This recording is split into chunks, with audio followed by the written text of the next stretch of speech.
அப்போ அவருக்கும் லவ் இல்ல, எனக்கும் லவ் இல்ல. என்ன நினைச்சாருன்னு தெரியல. கல்யாணம் பண்ணிக்கலாமான்னு திடீர்னு வந்து நின்னாரு. என்ன துணிச்சலோ தெரியல. நானும் கல்யாணம் பண்ணிக்கலாம்னு சொல்லிட்டேன். தாத்தா பாட்டி பிரஷர் போட்டாங்களேன்னு தான் ஏதோ ஒரு பொண்ணை கல்யாணம் பண்ற மாதிரி தான் காவிரியை கல்யாணம் பண்ணேன். ஸ்டார்டிங்ல எங்களோட நார்மல் கான்வர்சேஷன் கூட சண்டேல ஆரம்பிச்சு சண்டேல தான் போய் முடியும். ஒரு சின்ன விஷயத்துல கூட எனக்கும் அவளுக்கும் ஒத்தே போவாரு. எல்லாத்துலயுமே சண்டை தான் நடக்கும். தொட்டதுக்கெல்லாம் எரிஞ்செறிஞ்சு விழுவாரு. பதிலுக்கு அவளுமே கத்துவாங்க.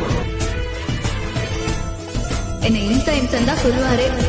அவரு வெளியே ஓப்பனா சொல்வாரு, நான் அத மனசுக்குள்ளேயே நினைச்சுப்பேன்.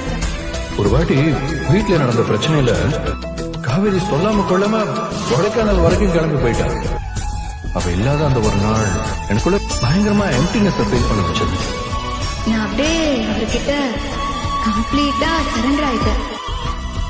ஆனா எங்களையே அறியாம எங்களுக்குள்ள ஹஸ்பண்ட் அண்ட் ஒய்ஃப்ங்கிற ஃபீலிங் உள்ளுக்குள்ள பில்ட் ஆயிட்டே இருந்தாரு. என்னை யாருக்கிட்ட சேர்த்தா நான் இழந்த எல்லாமும் கிடைக்கும் தெரிஞ்சுதான் அந்த கடவுளை எங்களை சேர்த்து வச்சிருக்காருன்னு நான் நம்புறேன்.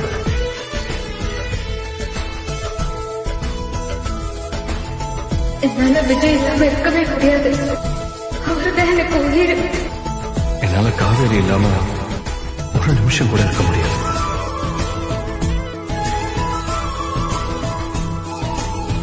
காவேரி எனக்காக பிறந்த தேவதேவ.